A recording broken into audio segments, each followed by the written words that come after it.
आज 6 मे सोमवार. सर्वांना शुभेच्छा.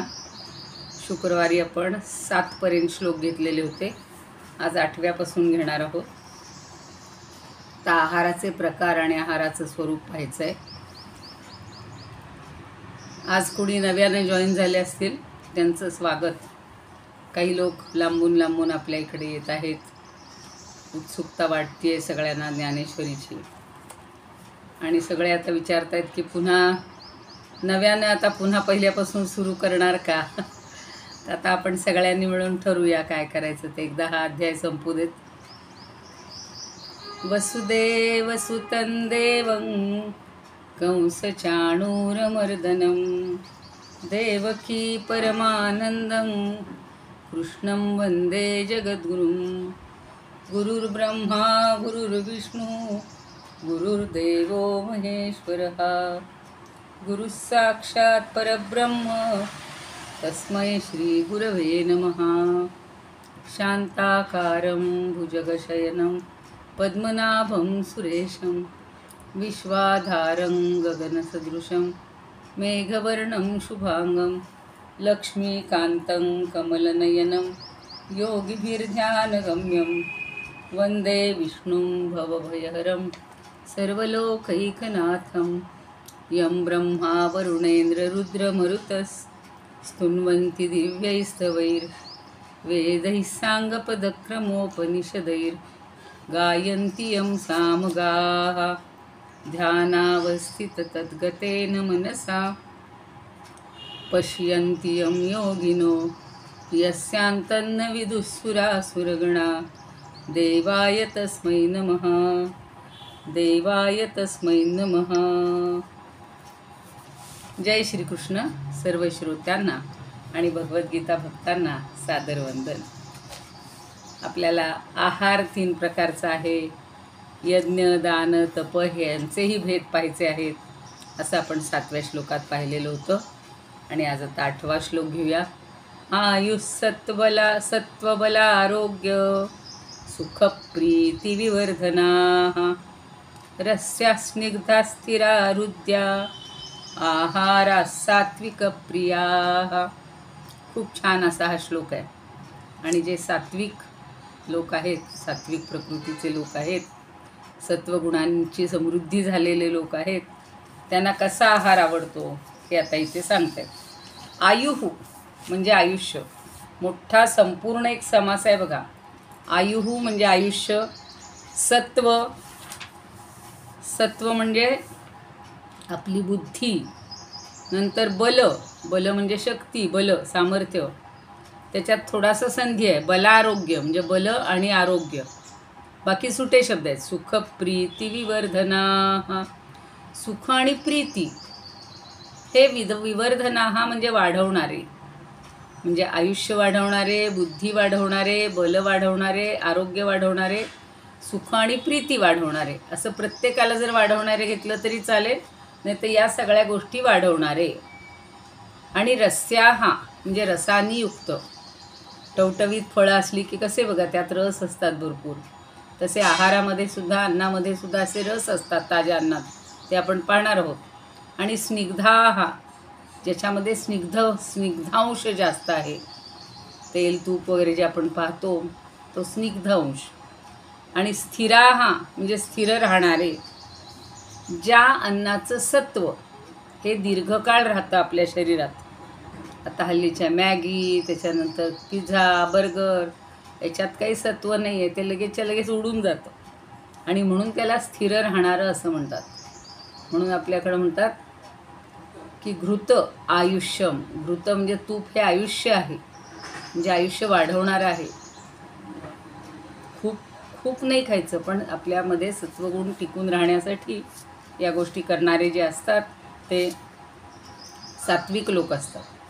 म्हणजे बुद्धी, बळ, आरोग्य, सुख आणि प्रीती वाढवणारे, रसयुक्त, स्निग्ध, स्थिर राहणारे आणि अत्यंत मनाला. हृद्या हा पुढे एक शब्द आहे बघा. हृद्या, स्थिरा, हृद्या अनेक वचन असल्यामुळं स्थिराः रस्याः स्निग्धाः आणि आहार हा सात्विक प्रिय. आहार कसा बघा, ते ताट असं सणासुदीचं वाढलेलं असतं ना, ते पाहिलं की असं छान समाधान वाटतं, मनाला आनंददायक होतं, घ्यावंसं वाटतं. आणि म्हणून त्यांनी काय म्हटलेलं आहे, हृद्याहा. हृदय म्हणजे मनाला, हृदयाला आवडणारं, मनाला प्रिय वाटणारं असं. आता हल्लीच्या मुलांना प्रिय वाटणारे भाज्या, आमटी, कोशिंबीर, पोळी भाजी अजिबात नसतं. सारखी मॅगी रे, सारखं काय रे, पिझ्झा रे, बर्गर रे, केक रे, रोज उठून नवा नवा केक पाहिजे. तर हे सगळे त्यांच्या मनाला हृदय आहेत, पण त्यांना हृदय करण्यासाठी आईवडिलांनी प्रवृत्त करायला पाहिजे. रोजचा जो आपला साधा सात्विक आहार असतो, ताजा असतो, ताजा. आता हे बिस्किटं, गोळ्या किती दिवसापूर्वी, किती महिन्यापूर्वी बनवलेले आपण ते आता आहार म्हणून खातात, पण ते काही शरीराला चांगलं नाही आहे. आणि मुख्य म्हणजे असे आहार सात्विक लोकांना आवडतच नाही. मग सात्विक लोकांना कोणते आवडतात, तर त्याच्यावर आता आपल्याला भरपूर विवेचन करता येईल. आधी याचा अर्थ समजला असेल तर आपण समश्लोकी बघूया.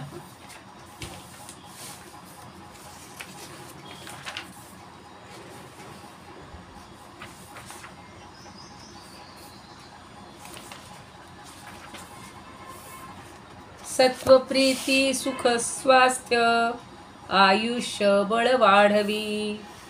रसाळ मधुर स्निग्ध स्थिर आहार सात्विक. रसाळ, रसानी भरलेला, तसंच आंबा रसाळ आहे. सगळीच फळं जी आहेत ती ताजी ताजी असतात, तर ती रसांनी युक्त असतात, रसाळ असतात, मधुरताही त्यामध्ये असते. आणि ते आहार स्थिर राहणारे असतात. लगेच खाल्ल्या खाल्ल्या त्याचं काही पचन होऊन ते बाहेर पडत नाही. त्यातलं सत्व जे असतं, सत्वांश जो असतो तो दीर्घकाळ. आता आपल्याकडे लोणी पण म्हणतात, तिथे कितीतरी लोणी, तूप हे पदार्थ दीर्घकाळ सत्वांश आपल्या शरीरामध्ये धारण करतात. रसाळ मधुर स्निग्ध स्थिर आहार सात्विक. संत तुकाराम म्हणतात, आयुष्यासी बरे सत्व अवतरे, बळ आणि बारे वैराग्य हे. सुख प्रीती लागी क्षुधे दे तू चांगी, स्थिर स्निग्ध अंगी रसे युक्त. आहार हा प्रिय सात्विकास होय, गोरस की प्रिय शर्करादी. गोरस, गोरसचा अर्थ दूध आहे, आणि दुधापासून बनवलेले सगळे पदार्थ हे प्रिय आहेत, आणि शर्करादी. गोधूम तांदूळ सत्वी मुग दळ, तुकी शाखा फळ तुंबी ऐसे. तुकारामांनी तर उदाहरणं दिलेली आहेत की गोधूम चांगला आहे, गोरस चांगला आहे. गोधूम म्हणजे गहू बरं का, आणि तांदूळ, मुगडाळ हे सगळे सत्वगणांनी युक्त आहेत. तुकी शाखा फळ तुंबी असे. आता कीर्तने म्हणतात, आयुष्सत्व बलादी वृद्धी करुनी, आरोग्य ही दायक. तैसे प्रीती विवर्धनास करुनी, जो देत सौख्याधिक. तैसा सद्रस युक्त तोषद बहु, की स्निग्ध जो पौष्टिक. तो आहार तया असे प्रिय जगी, जे जे कुणी सात्विक. जे जे कुणी सात्विक असतील त्यांना असा हा आहार प्रिय असतो. अनंततने म्हणतात, आयुर्बल सुख सत्वारोग्य प्रीती सुवर्धक जीवा. आयुर्बल सुख सत्वारोग्य प्रीती सुवर्धक जीवा. जीवा स्निग्ध हृदय मधुपौष्टिक खाद्य प्रियती सात्विक जीवा. यांनी 2 ओळीतच पण छान संस्कृतोद्भव, संस्कृतमय असं हे मराठी रूपांतरण केलेलं आहे. म्हणजे आयुष्सत्व बलारोग्याचं त्यांनी बरोबर मराठीतही तसाच सगळा अर्थ घेतला. मारुळकर म्हणतात, आयुष्योत्सव बल जे प्रीती, सुखारोग्य वास वाढविती. स्थिर सरस्य स्निग्धची ऐसे, आहार सात्विका रुचती. डॉक्टर खैर म्हणतात, आरोग्य सत्व जीवन सौख्य तेज तृप्तता ही देणारा रुचिकर रसाळ स्निग्धही सात्विक आहार पुष्ट करणारा. म्हणजे रुचिर रुचिर म्हणजे फक्त चवीला सुंदर असा अर्थ नाही आहे, त्याचा आपण अर्थ अजून बघूयात. पण सगळ्यात सात्विक आहार का श्रेष्ठ आहे त्याचं इथं स्पष्टीकरण म्हणूया किंवा वैशिष्ट्य सांगितलेलं आहे की सात्विक आहार हा माणसाला पुष्ट करतो, बुद्धीलाही पुष्ट करतो आणि सगळ्या आपल्या देहाला मनाला हा पुष्ट करणारा असा आहार आहे.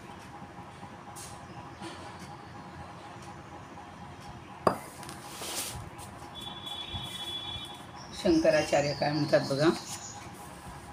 आयुष्य, बल, बुद्धी, निरोगीपणा, सुख आणि प्रीती या सर्वांची वाढ करणारा, त्याचप्रमाणे रसयुक्त, स्निग्ध, घृतयुक्त, स्थिर, शरीरात पुष्कळ काळपर्यंत राहणारा, हृदयाला आनंद देणारा असा आहार हा सात्विक पुरुषांना अतिशय प्रिय असतो.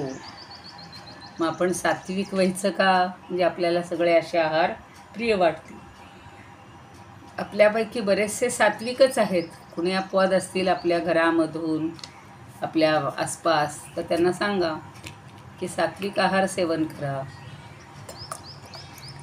राजस आणि तामस आहार हा त्याज्य ठेवला पाहिजे. तर मगाशी मी म्हटलं तसं सत्वगुणाची वृद्धी झाली तर मन काय होतं हो, विषय भोगापासून दूर जातं आणि आनंदाकडं, निर्विषय विषयरहित अशा आनंदाकडं वळायला लागतं. बुद्धीची ओढ ही विषय चिकित्सा करायची सोडून ज्ञानाकडे लागते आणि अर्थातच पंच ज्ञानेंद्रियही त्याच्या विषयात निरीच्छ होऊ लागतात.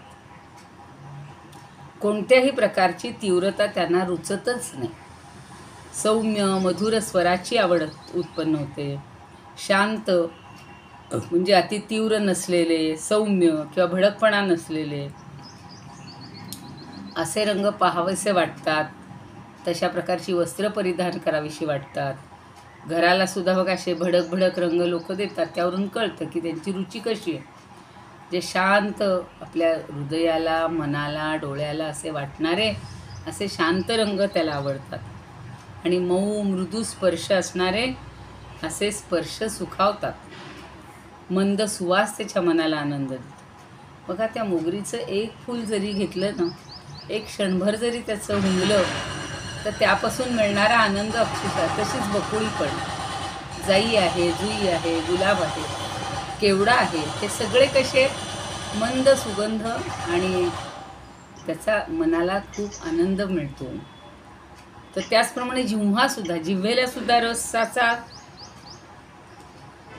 तीव्र, अति तिखट, अति खारट, अति गोड हे अति प्रकार सोडून ज्याची जशी मुळातली चव असते, रस असतो, तो स्वीकारायचा. लोक बघा पेरू, काकडी, सगळ्या ज्या वस्तू असतात त्याला तिखट लाव, मीठ लाव, मसाला लाव. मुळात फक्त शुद्ध काकडी जशी आहे तशी तुम्ही खाऊन बघा. कुठलंही फळ जसं आहे तर.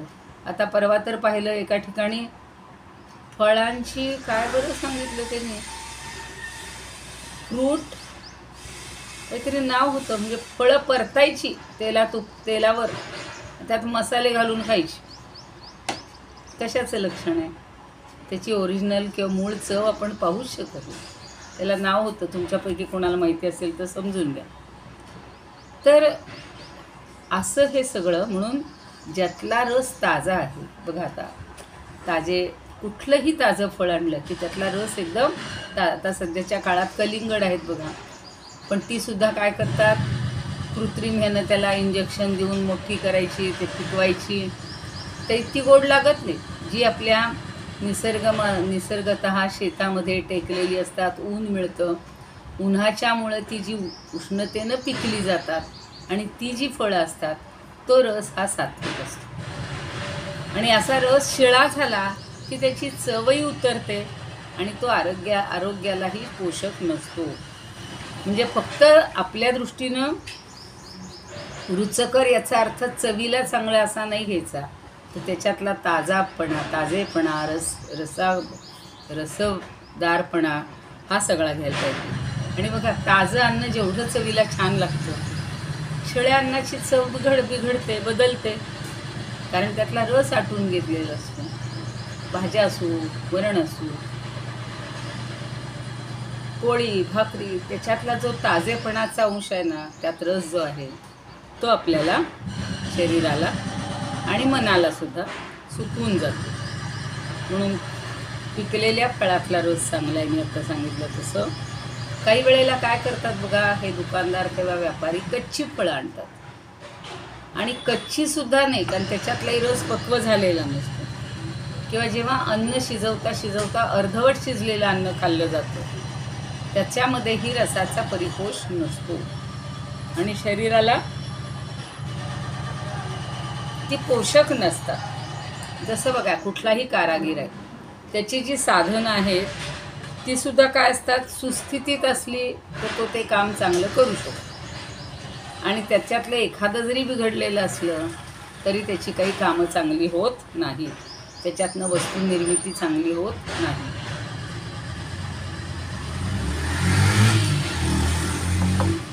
आणि मग हे जर आपण सात्विक आहार घेतला नाही तर वात, पित्त, कफ यासारखे हे त्रिदोष सगळे वाढतात, तरी त्याचे टपूनच बसलेले असतात. मग त्याच्यातला एकेकाचा वृद्धी किंवा क्षय झाला तरी सुद्धा आपलं आरोग्य बिघडतं. म्हणून आहारामुळे शरीराला तरतरी पण येते, आळस पण येतो, मांद्य म्हणजे अग्निमंद होतो, तर हे सगळे होतात. तर जेव्हा ध्यानाला बसतात लोक, तेव्हा सुद्धा झोप येते. प्रवचन ऐकताना लोक डुलक्या घेतात, कीर्तनामध्ये लोक फार गाढ झोपतातच.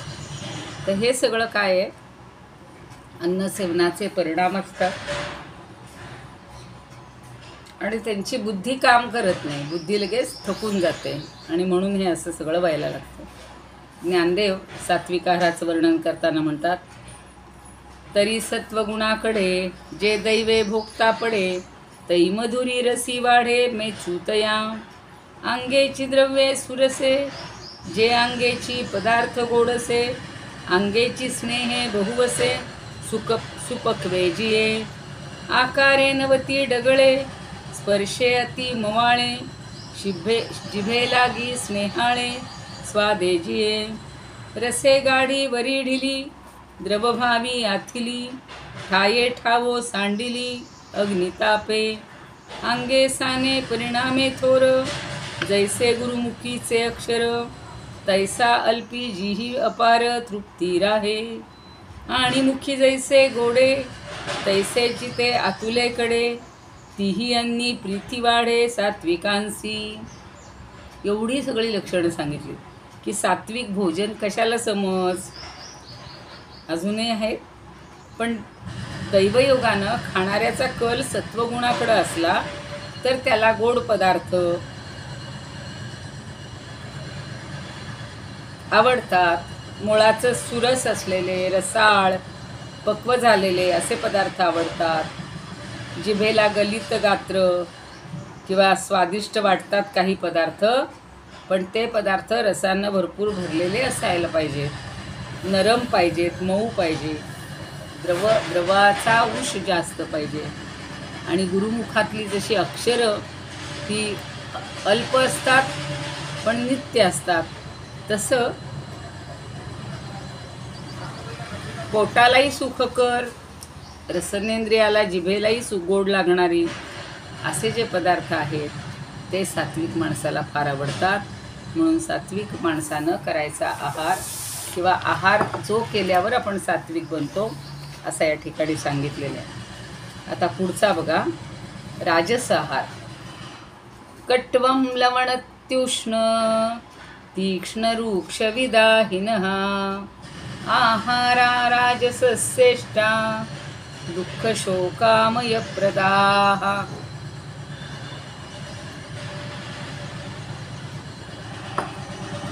आता बघा, कटू, त्यात संधी आहेत. कटू, आम्ल, लवण, अतिउष्ण, तीक्ष्ण, रुक्ष आणि विदाहीन इतके शब्द त्यात आहेत. एक एक शब्द बघा. कटू, कटू म्हणजे कडू. नंतर आम्ल म्हणजे आंबट, लवण म्हणजे खारट, अतिउष्ण म्हणजे अत्यंत गरम, अतितीक्ष्ण म्हणजे तिखट, रुक्ष म्हणजे सुक्या भाज्या आवडतात काहींना फार, आणि विदाहीन म्हणजे पोटात जळजळ करणारे. जास्त गरम मसाले वापरतात ना, ते विदाहीन असतात. आणि असे आहार कुणाला आवडतात? आहारा राजसस्येष्टा दुःख शोकामय प्रदाह. आहार म्हणजे असे आहार. राजसस्य इष्टा, इष्ट म्हणजे आवडते, प्रिय. राजसस्य म्हणजे राजस गुणी माणसाला, राजस माणसाला, राजस पुरुषाला असे आहार जास्त आवडतात. पण ते कसे आहेत ते एका शब्दात सांगितले.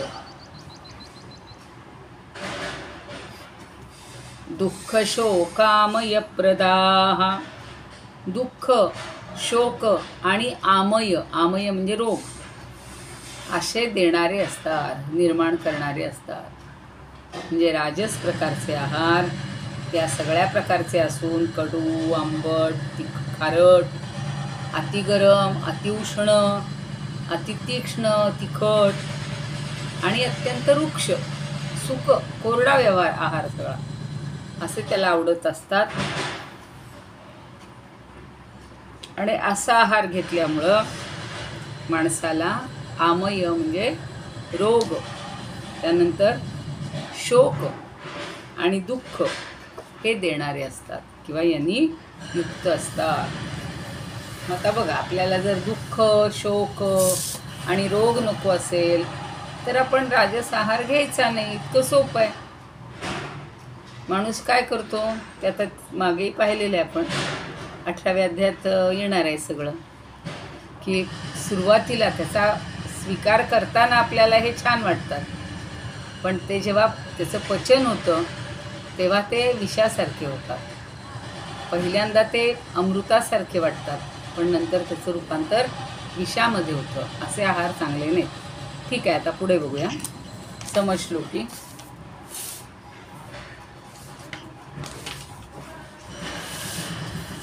खारे, रुक्ष, कडू, तिख, अम्ल, अत्युष्णदायक, दाहक, दुःख शोकद आहार, रोगवर्धक राजस. हा जो आहार आहे दुःख शोक वाढवणारा आहे, आहार वाढवणारा, हा आहार रोग वाढवणार आहे, रोगवर्धक. तुकाराम म्हणतात, उष्णे जिभ घोळ पोळी क्षार सिंधू उकळी, कटू ते उगळी उदरस्थान, आमले दात हाले शुष्क निर्जीव झाले. इतकं आंबट की पार दात असे शिवशिवतात बघा. आणि वीन भाले तिखे खाया, खाता नाकी मुखी दूर उठे की दुःखी, सर्वांगास शोखी चैन नयदी. सगळ्या अंगाला शोष पडतो. आहार राजस सद्य फळ त्यास, शोक भयायास म्हणे तुला. हा सगळा राजस आहार आहे. सध्या लगेचच्या लगेच त्याचं फळ मिळतं आणि शोक भय हे सगळं वाढवणारं आहे, दुःख हे वाढवणारं आहे. वामन पंडित म्हणतात, अत्युष्ण क्षार कंट्वम्ल, रुक्ष्ण तिखट दाहक, आहार राजसा इष्ट, दुःख शोक व्यथाप्रद. व्यथा निर्माण होतात ते अशा या आहारामुळंच. शंकराचार्य म्हणतात, कडू, आंबट, खारट, अतिशय उष्ण, त्याच्यावरनं विनोद सांगणार होते, म्हणजे किती उष्ण लागतं. तर नवरा बायको असतात, ती अगदी असा गरम चहा करून ओतून ताजा ताजा नवऱ्याला आणून देते. तर तो म्हणतो, काय हे किती गाराय झाला आहे.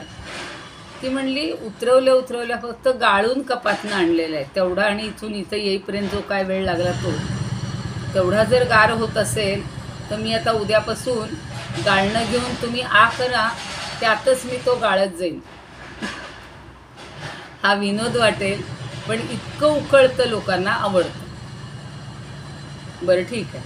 तर अतिउष्ण, अति तिखट, रसहीन, दाहक, त्याचप्रमाणे दुःख, चिंता आणि रोग यांना उत्पन्न करणारा, जो दुःख, शोक आणि रोग उत्पन्न करतो, असा आहार राजस पुरुषांना प्रिय वाटतो. आणि या ठिकाणी अति हे पद सगळ्यांच्या मागेला आहे. म्हणून म्हणलं ना, अति उष्ण, अति आंबट, अति कडू, अति तिखट, अति खारट, सगळ्याला अति शब्द लावायचा. तर असं जे आहे ते त्याला फार प्रिय असतं. परवाच मी सांगितलं होतं त्या आजीबाईंचं, साधं असा आहार त्यांना आवडतच नाही काही लोकांना.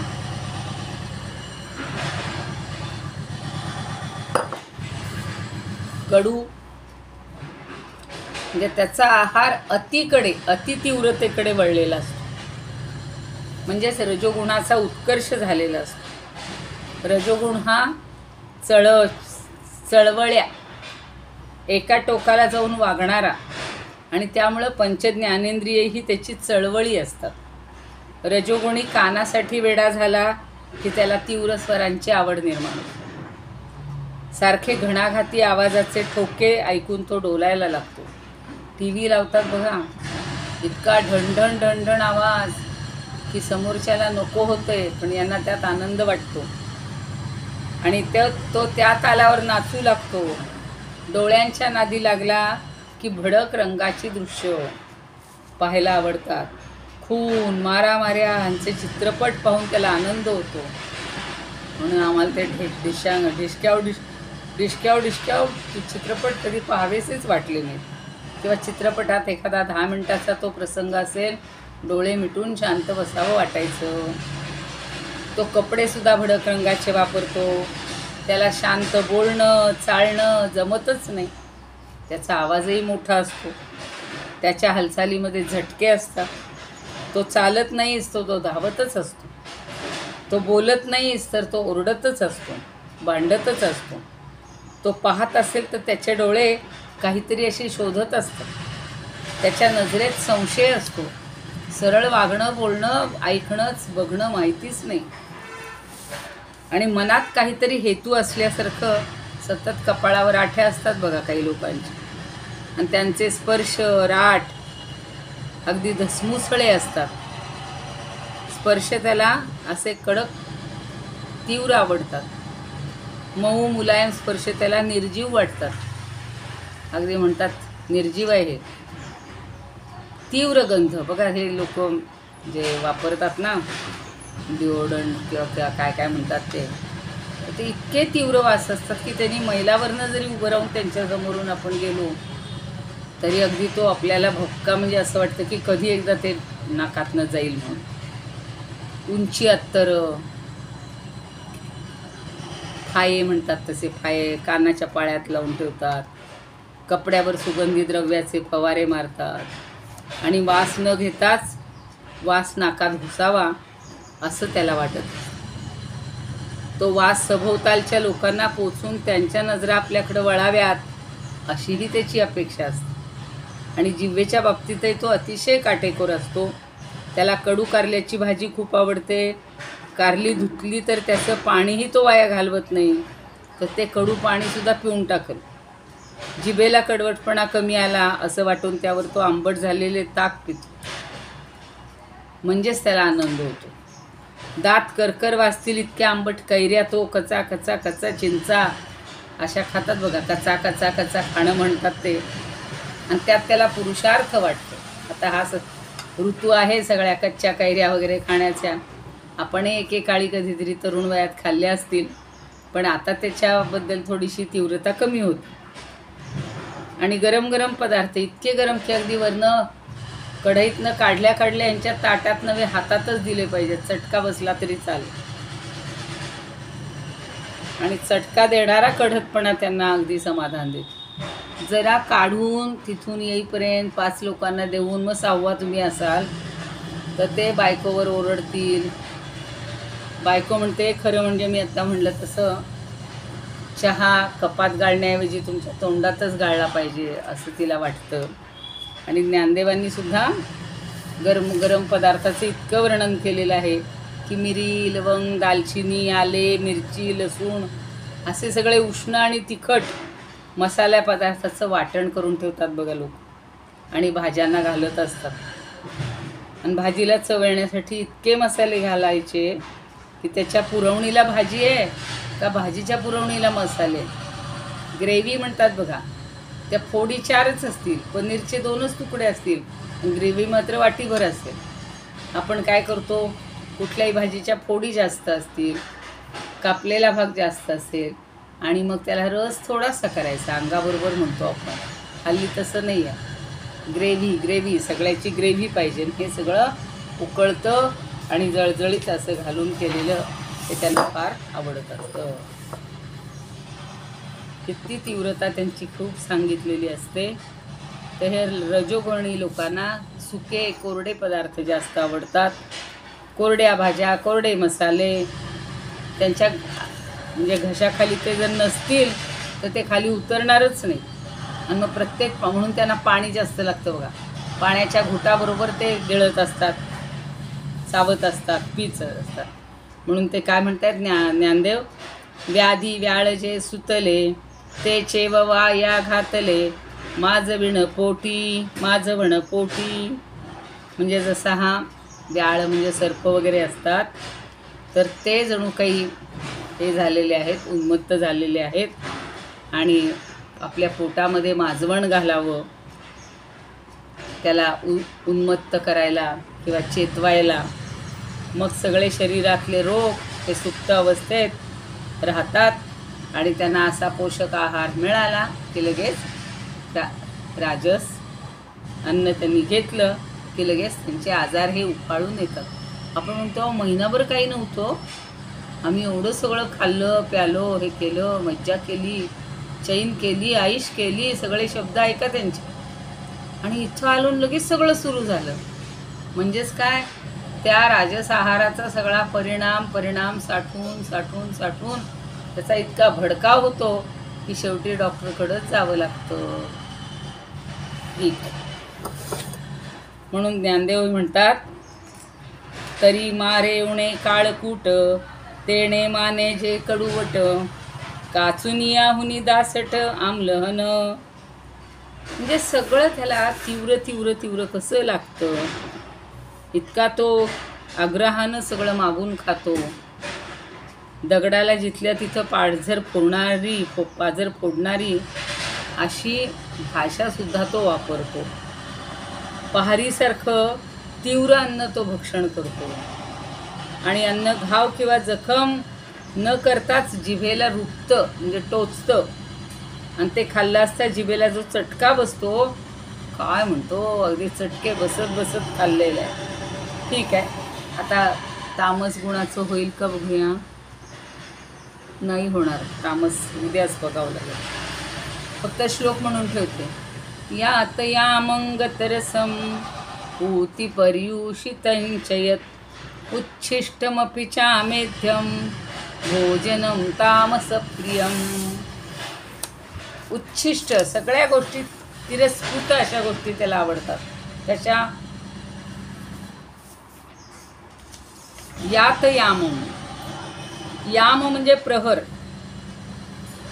अर्ध प्रहर निघून गेलेलं असं गतरसम. मगाशी सांगितलं रसरशीत, आता म्हणतात गतरसम, ज्याच्यातला रस निघूनच गेलाय, सुक्क झालंय सगळं. आणि पूती म्हणजे दुर्गंधीयुक्त, आणि पर्युषितम म्हणजे शिळं, आणि उच्छिष्टम म्हणजे उष्ट. यात यामम रात्र किंवा प्रहर उलटून गेलेलं, रस निघून गेलेलं, पूती म्हणजे अत्यंत दुर्गंधाने युक्त, आणि परिषितम म्हणजे शिळ, चयत, च म्हणजे आणि, यत म्हणजे जे, असं जे आहे. आणि पुढं म्हणतात उच्छिष्टम अपि, उच्छिष्ट म्हणजे उष्ट, अरे त्याला उष्ट असलं तरी चालतं. अपि म्हणजे सुद्धा. चामेध्यम मध्ये संधी आहे च अमेध्यम. अमेध्यम म्हणजे अपवित्र, म्हणजे ते अपवित्र असलं तरी चालेल. भोजनम तामस प्रियम, असं भोजन तमोगुणी माणसाला आवडतं. पाहूया उद्या समश्लोकी आणि अर्थ. योगेशं सच्चिदानंदं वासुदेवं व्रजप्रियं धर्मसंस्थापकं वीरं कृष्णं वन्दे जगद्गुरुं. कृष्णाय वासुदेवाय हरये परमात्मने प्रणतः क्लेशनाशाय गोविंदाय नमो नमः. ओम पूर्णमदः पूर्णमिदं पूर्णात् पूर्णमुदच्यते पूर्णस्य पूर्णमादाय पूर्णमेवावशिष्यते. ओम शांति शांति शांति.